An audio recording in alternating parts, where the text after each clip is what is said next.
Welcome to Never Shut Up. It's your boy Marcellus Wiley. Here's Wiley. Doesn't it look like the Johnny Carson show up in here? Man, I look old as hell right now. I'm in the room right now. The itty bitties are at breakfast with the wife, about to hit the beach.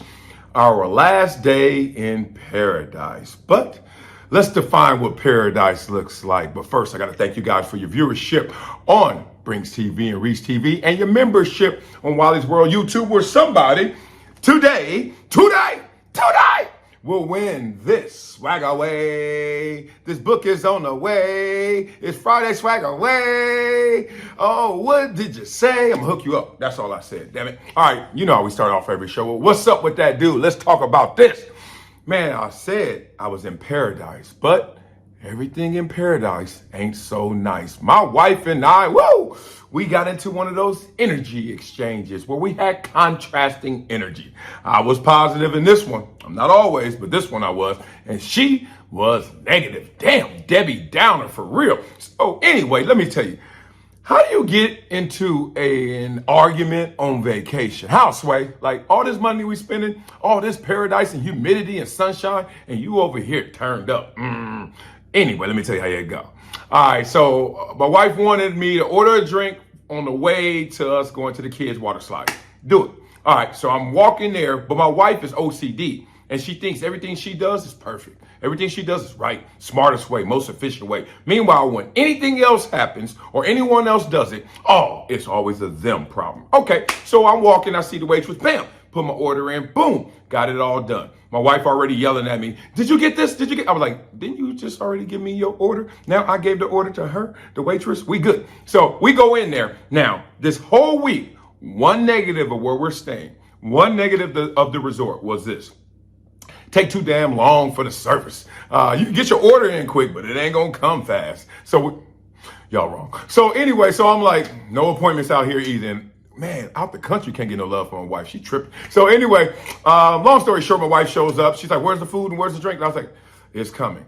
Oh, did you order it? Oh God, now she blaming me, right? Like, it's not the process. It's not the thing we've been talking about every day that takes so damn long and slow. It's a me problem. So, you know, the man in me, the ego in me, I was fighting y'all because I was like, yo, she attacking me, B. You better chill.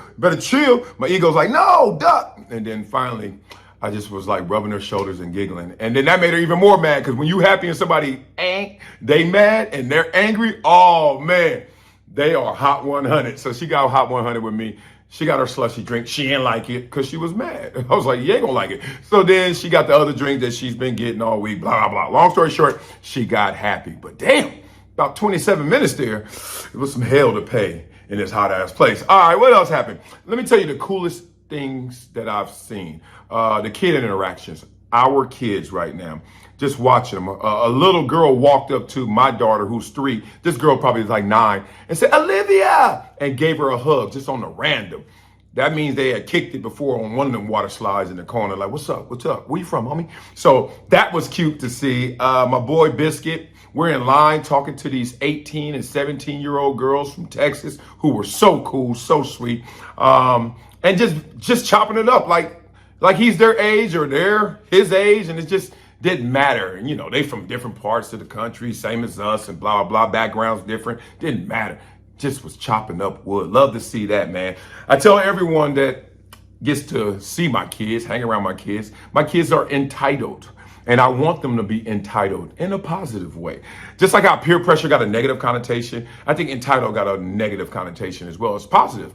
Like, you are a part of everywhere you are. You are part of that ownership group of the space you occupy, right? You're entitled to do certain things, like speak to people, like be spoken to with respect, like have a conversation, not all this qualification stuff. No, we all are entitled to our space, our opinion. And my little kids, they walk up to anybody. What's up? What it do? All right, y'all, let's get into the show right now and talk about what it do with Chris Paul. Because Chris Paul was traded from Phoenix to the Wizards, and then he got traded from the Wizards to the Warriors. Ooh, Chris Paul is winning now. And who went to Washington in exchange for Jordan Poole? Let's talk about it. So Several days after agreeing to send Bradley Beal to the Phoenix Suns in exchange for a package including Chris Paul, the Wizards agreed to send, Chris Paul to the Warriors, which made me scratch my head.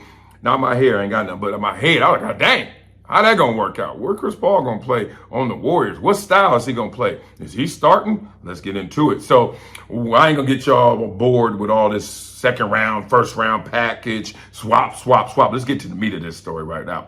All right. So Chris Paul, we know his history, has been battling Golden State in the playoffs. It seemed like a decade or so, right? All those Clippers and the time he slipped or got crossed over by Steph and just the battles and the wars. Now he's wearing their colors. So we see that happening now. Chris Paul, 38 years young, averaging 14-9 across 59 games, but always off injured when you need him most. Let's just be real, even about the homies, right? So you see him now going with Steph Curry, and everyone's saying, what the hell? What is this? Ask Chris about it. Chris says, quote, I'm excited. I'm really excited. To me, that's a shock response. Like, keep it positive, obviously. Be real. Yeah, you are excited, but damn. He just said the same thing twice, just added one word. I'm excited. I'm really excited. Like, he's in shock. I mean, look. You're living in LA, the family's in LA, right? Then you go to Phoenix, and that was, back and forth. Can't say difficult, but look, it's a stress on any family. Then all of a sudden, you got your mind wrapped around Washington for 5 seconds. Then you're like, I'm about to buy out of that and go to the Lakers or the Clippers. Then it turns out you ain't going to neither. You are going to the Golden State Warriors. Wow. Now, this obviously means that Jordan Poole is gone. Jordan Poole is gone because of these numbers right here and these stories right here. You went from 17 points a game, 51% shooting, 39 from three, to 10 points a game, 34 shooting overall, and 25 from three. He also had a tricking scandal, spending $500,000 on a date. I don't know what the hell. That just became news for no reason. I don't know if it's real or not. Who cares?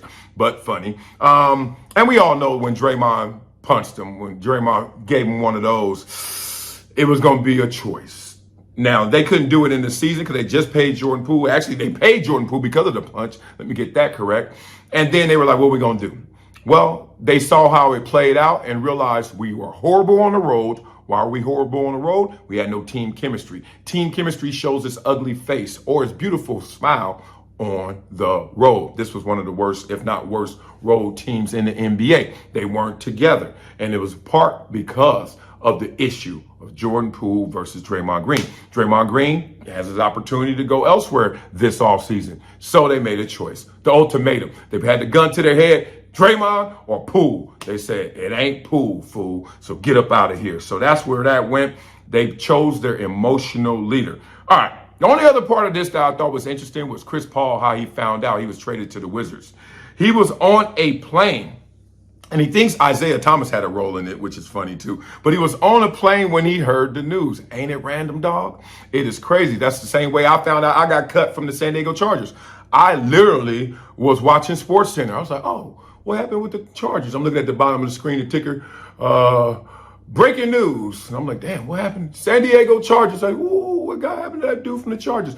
Defensive end. Damn, that's the position I play. Marcellus, Wiley. Whoa, wait a minute. We didn't have DVR back in those days, so I just had to take it. I just had to eat it. I was like, God dang, phone blowing up. Oh, yeah, I'm gone, bro. So that's crazy, man. But Chris Paul, and then just to think that James Jones, who was the general manager of Phoenix, a dude that Chris Paul played against, a dude that Chris Paul is way better than, became the guy who had the power to trade Chris Paul. Y'all catching this? Ain't it random? Ain't it wild? The intersection of life and sports and just personality. So just want to know from y'all in the comments in this huge trade, who won the trade? Who won the deal? And also, do you think it was an ultimatum situation? Did they really have the gun to their head, Jordan Poole or Draymond? Or was there something else? Well, coming up next on Never Shut Up. Oh, man, let's talk about Charissa Thompson. Somebody pulled a kick door on her. Glad she wasn't home, but she got robbed. Let's talk about her response to that, her PTSD, as she's been through this before, and how this is happening. A whole lot of, and we're all hearing about it next on Never Shut Up on Brinks TV and Reese TV.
Welcome back to Never Shut Up. It's your boy Marcellus Wiley, thanking you for your viewership on Brinks TV and Reese TV and your membership into Wiley's World. Wow, YouTube. But somebody today is winning this book. This is a bestseller, Amazon bestseller. God dang.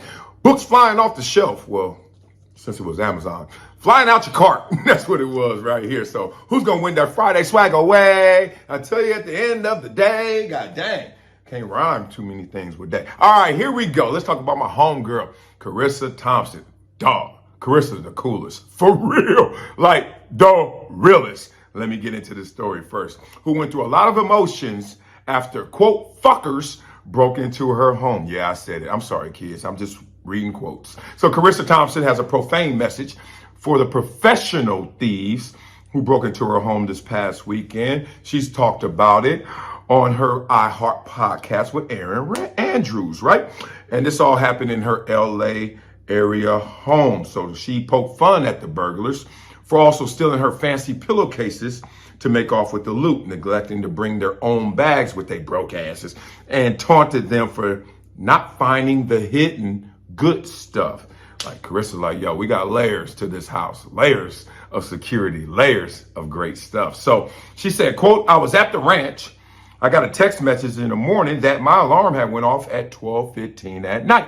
And I was like, that's weird. I checked my cameras and sure enough, two guys running out my front door. Kick in the door, waving the 4-4. All I heard is Papa don't hurt me. All right, that's not what happened. But she says she saw two guys running out the front door, bags in their hand. And I immediately started bawling and this like feeling in my stomach of like, holy shit, I've just been robbed. Okay, now reading that quote all the way through, you know me, I like to stop down to find some life experiences and something to learn from in this one. Anybody else have this alarm dilemma that it sounds like Charissa has as well, as everyone does, it seems like.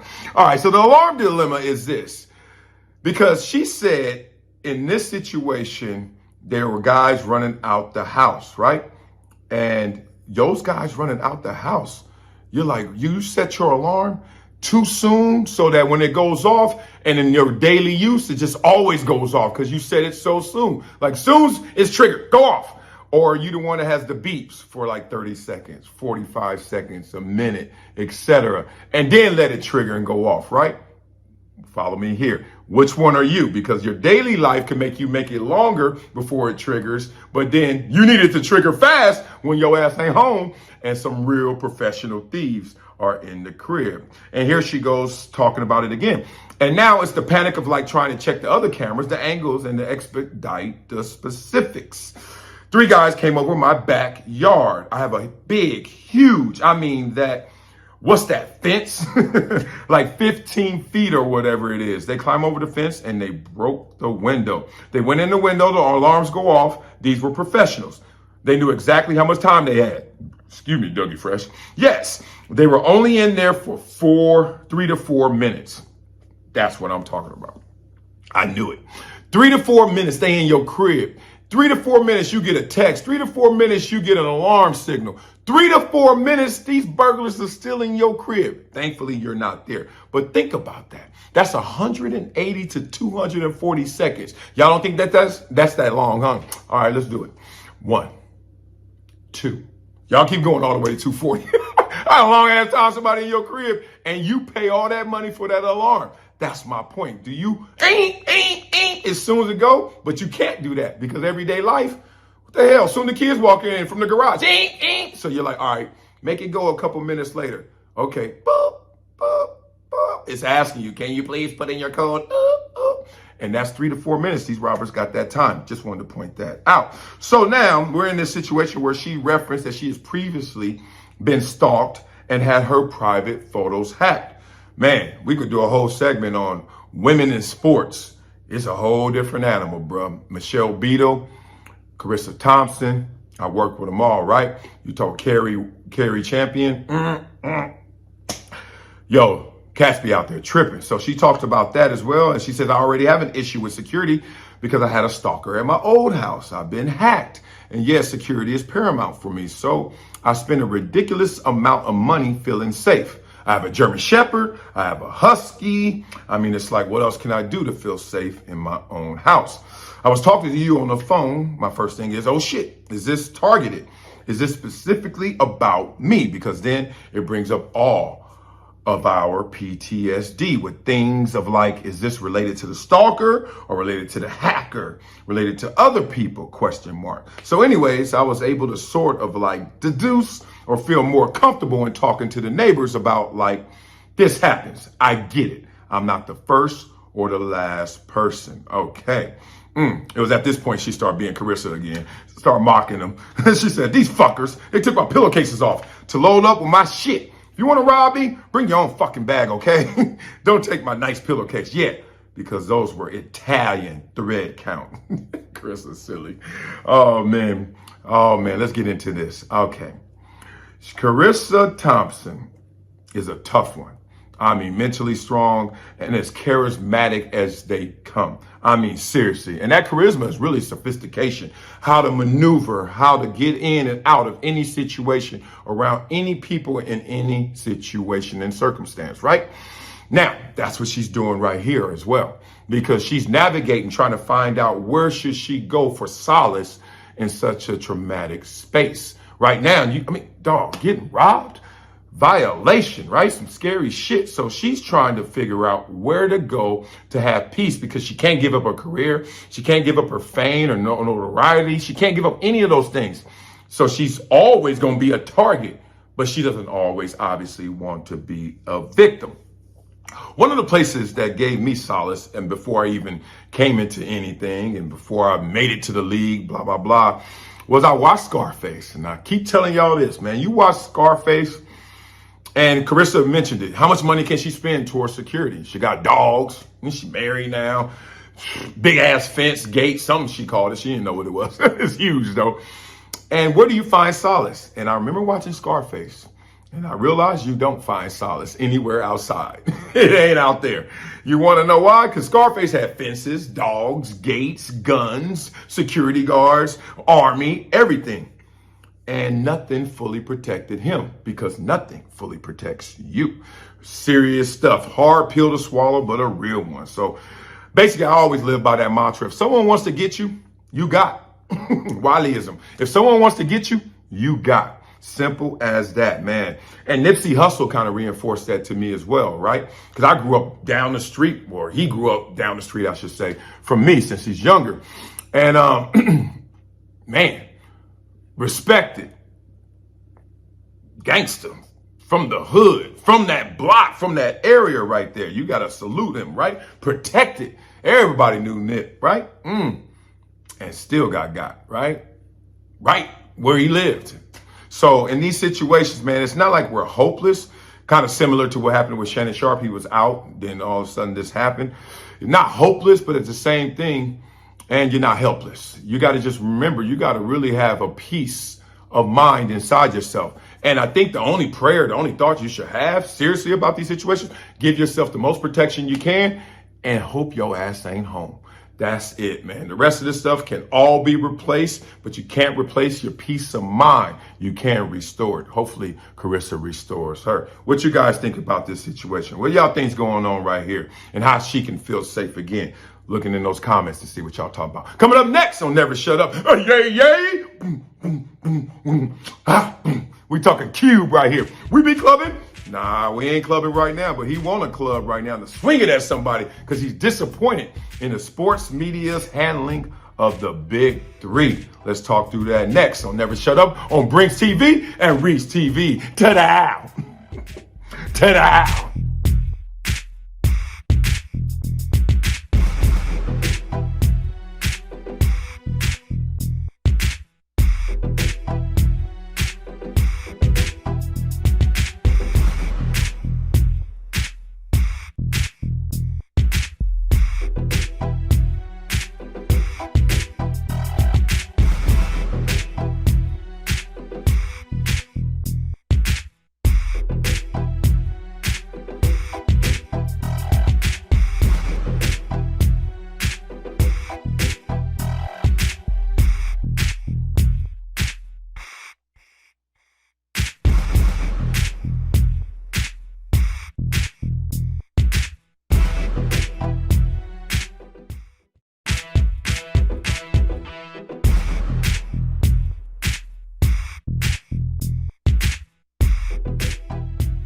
Welcome back to Never Shut Up. It's your boy Marcellus Wiley, thanking you for your viewership on Brinks TV and Reach TV and your membership on YouTube and Wiley's World, where somebody's going to win this behind the back. Smack! Oh, look at that boy. Smack! Boy, look at that boy. Marcellus Wiley, Never Shut Up. Amazon bestseller. I got words from Bruce Smith. I got words from Magic Johnson in support of me and my efforts in my life. Ha ha ha. Man, I'm pumped right now because I'm talking about Ice Cube. Yay, yay! Ice Cube helped raise me, y'all. Just that simple. I borrowed some of my engine from Ice Cube. Literally lived through his lyrics vicariously. The craziness, the realness, the poetic ability of this sucker here, man. This dude helped raise me. That's the only way I can say it. Well, ta-da! Let's talk about this story right here. How you like me now? I'm in the mix. It's 1986 and I got a fix. Yo. He's disappointed right now. Not in me and my rapping ability, but in the sports media's handling of the big three. So let's go back to 2017. We know who Ice Cube is. Yay, yay! Helped launch the big three. 2017. They still rolling though.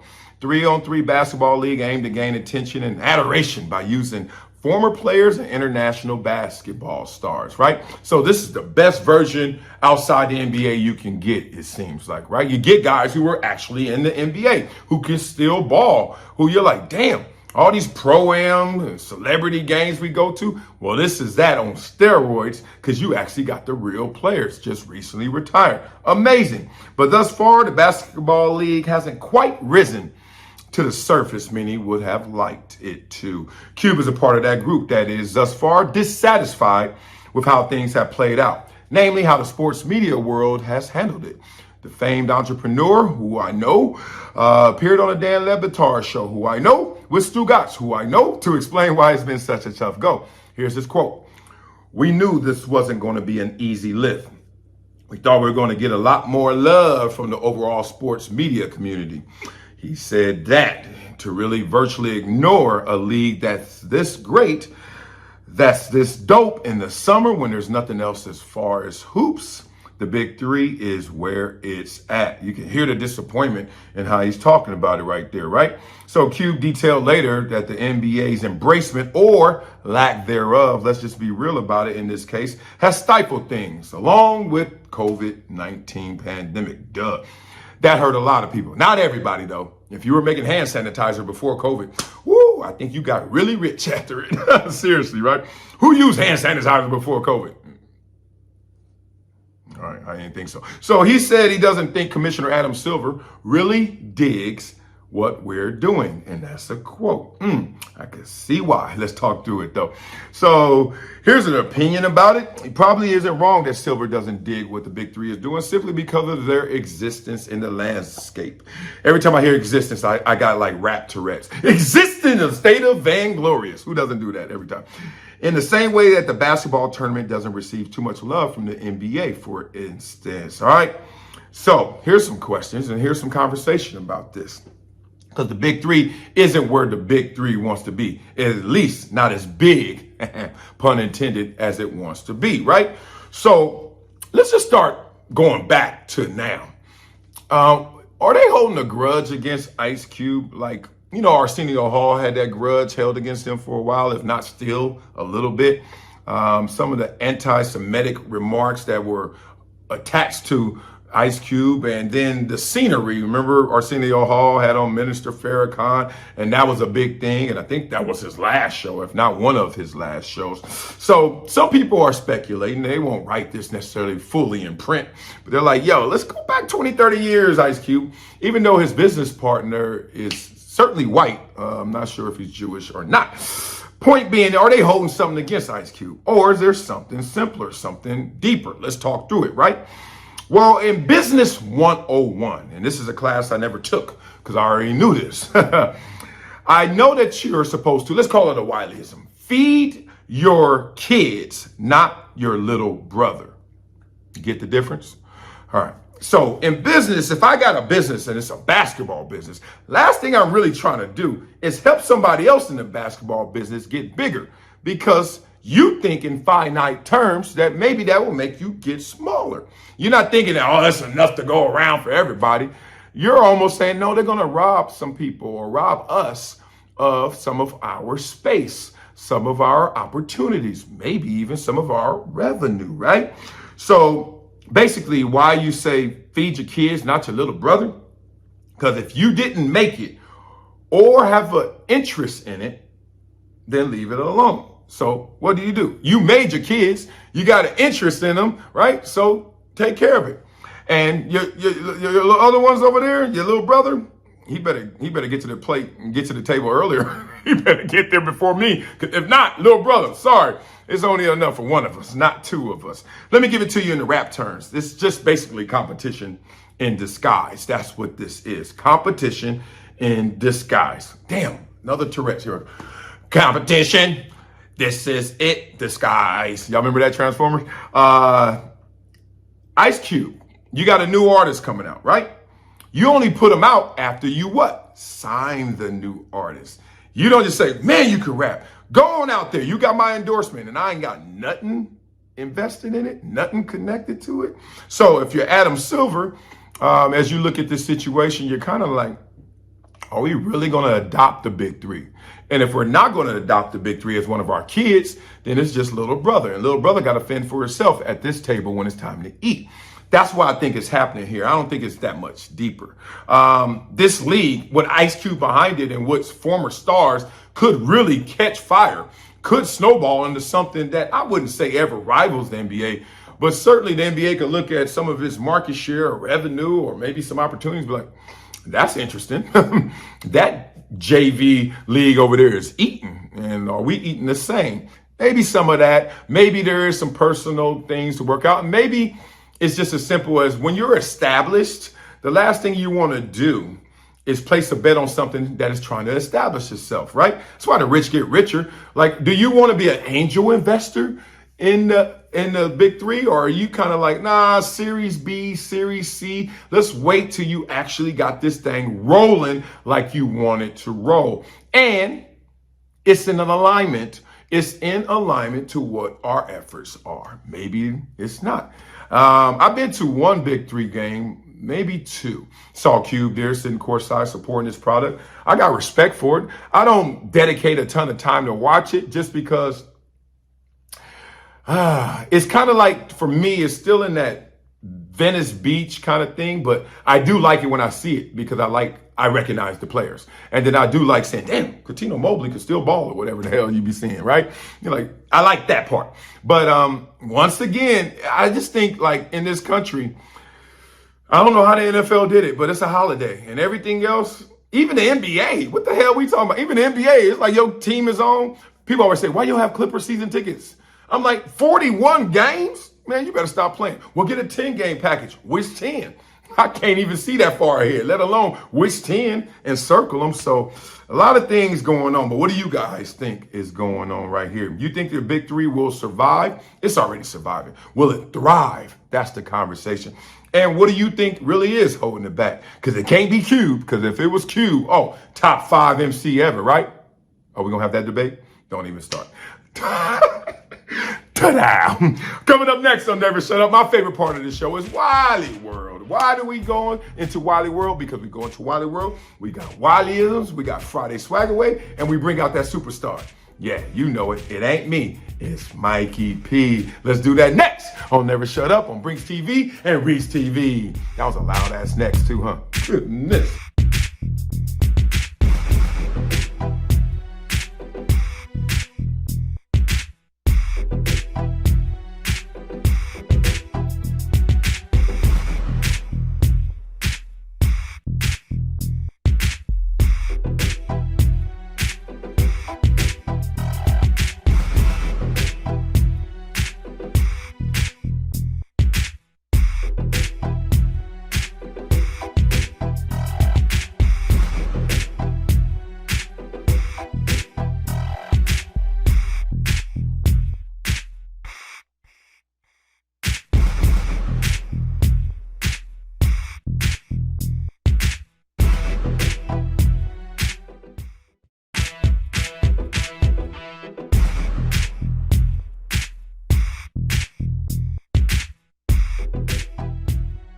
Welcome back to Never Shut Up. It's your boy Marcellus Wiley thanking you for your viewership on Brinks TV, Reach TV, love, hate. Remember that? Do the right thing. Oh, and your membership in Wiley's World YouTube. Got love for you guys where somebody's going to win this thing right here in a few minutes. I'm about to get this out. I'm going to tag it up. I'm going to sign it, graffiti it like Ramo, bruh, and get y'all loaded. Pump forward. But right now, we don't have any rapid fire Friday this week. Why? Because we don't have any Mikey P unless he's behind these curtains. Here's Mikey. No Mikey P, y'all. Mikey P took a flight and never landed. I don't know where the hell he is. Man, I hope we ain't by the Bermuda Triangle. I need Mikey P. I need you, big dog. All right, so let's talk through it, big dog. All right. First question from Mikey P. Somewhere in the air. He still got signal. He still got Wi-Fi. He says, Elon Musk versus Mark Zuckerberg cage match with a bunch of question marks because Mikey P likes emphasis. Yeah, you heard me right. Musk said on Twitter he'd be up for a cage match versus Zuck. To which Zuck says, send the location so he can pull up. Stop playing. Rumor has it that they could pull this match off and have it be for charity. We'll see. But here are the questions. First of all, here's my question. How come every time rich people do something, it's this pressure that they got to do it for charity? How can they be like, no. Wait, don't do that to me. I'm going to do it. And then I could give some of it away, none of it away, but I just don't like the pressure part. Like, y'all do it. Y'all too rich. Y'all got to give it away. Like, dog, I'm about to get hit in the face and give you some of the money. Can I get $5 on it? That's funny. I'm kind of like half serious with that. So here we go. Would y'all pay to watch this event? Well, he asked me, and I'm like, hell yeah, I watch. Anytime you get celebrity into it, let's stop fighting that. Didn't Kim Kardashian prove to us that celebrity is like the highest of all cachets? I know people that got B's in their bank account, like billions, and they don't love the fame part, but they love the celebrity part. There's a big difference. Celebrity is like, you get revered and respected. And yeah, you get the fame part as well. But it's like, cut through that whole like, oh my God. Just like, yo, the perks, the love, the privileges of like, yeah, we're up there, like whatever. Even if you don't act that way, you just like that to the point where you expect that, right? So whenever I see somebody like, I'm like, damn, I know a lot about them and I don't even know their ass, right? That's what a celebrity feels like most of the time. It's like, damn, hell yeah, I want to see them fight. I want to see them go at it. Imagine a cage match like that, just seeing them go get it. And that's what this is. So I would pay to watch this event. Who would I pick to win this battle and why? Elon Musk versus Zuckerberg. Zuckerberg should be the favorite because he just looks like he's in better shape. Looks like he probably takes a little side Taibo or Taekwondo, something. He look like he's doing something outside of like metaversing. He look like he goes somewhere and just like gives him an hour. I gotta get my mind focused. Gotta do that. Like he looks like he walks every day or something like that. Elon doesn't look like that necessarily, but Elon got that crazy to him. That look, that like that genius look, that like I'm about to just create spaceships and like cars that are spaceships and like everything else and PayPal. Like I'm gonna do all these crazy things. But it's because I'm crazy. Like he go in there with no training, nothing at all. They were like, you're not going to warm up? You ain't going to lather up? Nope. He just be in there chilling. He'd probably go in there with his AirPod on 1 and just be like chilling. And then they'd be like, ding, ding. He'd be like this. I can see him winning that. So I'll put my money on crazy, always in sports. All right, so number 2, Mikey P wants to know, is the Chicago Bulls announced that Lonzo Ball is not expected to return from injury next season. Damn. He missed the entire season last year as well. He's had 3 knee surgeries since he last played in 2022. Just when it seemed that he developed into a solid player, dude just can't stay healthy. So here's the question. Do you think Lonzo Ball will ever play again? Rumor a month ago was that his career is in jeopardy. Yeah, Mikey P got some notes talk about your injuries in your career and other players who went through the same thing. Don't me tell me what to say, Mikey P. I got this. Oh, man, let's see. Who is going to sit there and say it's over? If it's over, guess how we going to see it's over? He going to get an old Betsy, which is his body, one more time on that court. Hitting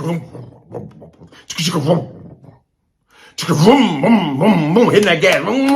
Hey, don't flood the carburetor, man. Chill. He going to get on that court, and then he going to try run up the court, run back on defense, run up the court, and then and either it's going to keep rolling, because old Betsy, once she gets rolling, she rolling. Or pop, like my Dodge Challenger used to do.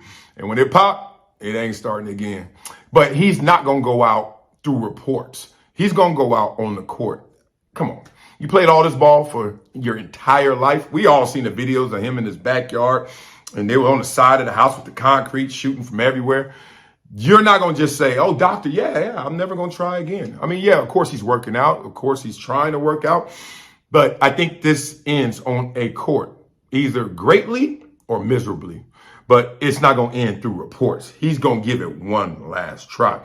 I've never been through anything like this. I just got to the end of my road, and I was like, dog, I am not getting better. And I've tried, and I've tried, and I've tried. And I can keep saying try for about 10 minutes. But point being, my engine shut off, and then my knee was starting to hurt. And I was like, damn, I already had a back surgery. I already had a abdominal wall surgery. I already had shoulder surgery. I already had all these surgeries and foot surgeries. Now I'm like, my knee? I was like, ain't gonna be none of me left. Nothing left for me. So I was like, dog, I got to save some for these kids. So I tapped out. And you know what's interesting about that moment? I've had 3 major decisions in my life. My Columbia moment, when I chose Columbia over all the football factories. When I left early from the NFL, even though I wasn't doing jack out there, I still was valuable to teams. Remember I told you guys, New York Giants wanted me the year they won the Super Bowl, 2007. Regret. No, but I left a little. I still had some toothpaste left, but I was like, man, forget this. And same thing, leaving media of traditional sense to do this version of media because I wanted to be self-expressive, right? Just no more battling with you laterally, co-host. Shut up. Stop lying too. BSing. Just whoever you were. All y'all. None of y'all. So the point is, I just got tired of that. So I just wanted to go right here. So I've always made these decisions, maybe a little prematurely, maybe a little early for somebody else's taste and liking, but it ain't about you. It's about us. It's about me. It's about yo. So that's what we're doing right here. So I just see him getting back on that court. I've never been in that situation before. All right, let's end the week with some football chatter. Cowboys defensive end DeMarcus Lawrence knows the Eagles have current NFC and NFC East bragging rights, but he doesn't think there's a big difference between the Eagles and the Cowboys. Oh, okay. I don't feel like it's a huge gap at all. Eagles went 14-3 and made it to the Super Bowl, while the Cowboys were 12-5 wild card with a first-round playoff exit. Per usual, says Mikey P, because he's a Philly fan. That championship he got, boy, he bragging all the way. Was that 5 years ago now? He's still bragging. I ain't mad at you. My Chargers don't have one. So do you agree with Lawrence that it's not a huge gap at all between the two teams? I do agree with him. You got to look at it from his perspective. His perspective isn't like results. Like, I think fans look at teams based on the results, and they accurately pin it based on the results. And it changes all the fan narratives. They're like, oh, no, they're better. What? They're better. And you always hear that. You be like, dog, I'm not talking about they're better. I'm saying this other team has as much potential. And then that team is just better executing with that potential, right? Like I always tell my little itty bitties. What do I tell them? It's not how good you are. It's how well you play. What DeMarcus Lawrence is saying is we're as good as them, but we don't play as well. At least last year, we didn't play as well as they did. Simple as that. Is that hard to understand? Like, he basically said it. All right. So, yeah, I think the gap is very small, if there's a gap at all. Let's see this year. And do you think the Cowboys did enough to improve their roster this offseason? Boring. They did add Brandon Cooks and Stephon Gilmore, among others. Sometimes you don't need to add. Everyone always thinks, oh, if you come up short, who'd you add? Maybe the fools we got already need to just play better and just execute. We don't need no more. You know what I'm saying? You ever lose a card game and you look at that hand, you're like, damn, I lost that hand. You're like, you got 19 and you lost with 19. You're like, damn, I lose with 19. Then the next hand, you get 18, but you win. That was pretty good. But shut up. The point is, you ain't got to always add to get better. That's my point. Is this a make or break year for the Cowboys? Oh, God, and Dak Prescott. See, this is why I left media like that. Like, I could not be on the show in my third hour of talking, and y'all asking me, is this a make or break year for the Cowboys? Must win for the Cowboys. Go ahead. And I did it. And I was sick. Y'all should have known. I was cursing myself out of my head. It probably came out sometimes, too, in the way I was discussing, debating, or arguing. I was like, dog, what the fuck? Look at see, I can tell y'all, man. What you mean is make or break? They're going to play again next year, even if they don't win. What the make or break? Make or break? What, the league going to go down to 31 teams, 30 teams, 29 teams? It's a make or break. What are we breaking? My mind ain't no damn bone, fool. Ain't going to break nothing over here. I digress. Let's talk about it. Yeah, they got some free agencies coming up fast. And the team still has to work on extensions for CeeDee Lamb and Trayvon Diggs. Ooh, CeeDee Lamb gonna eat. Ooh, I can't wait to see CeeDee with that money too, because I know he gonna show it. He gonna show up and show out that dough. He deserves it. That dude's a beast. All right, I stalled long enough. Let's get into it.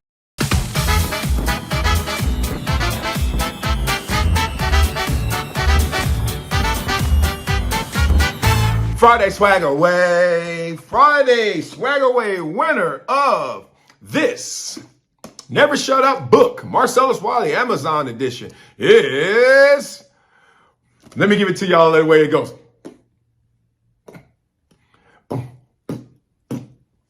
Everywhere we go, people want to know who we are. So we tell them this is D Block, mighty, mighty D Block. The winner is D Block. That's his YouTube name.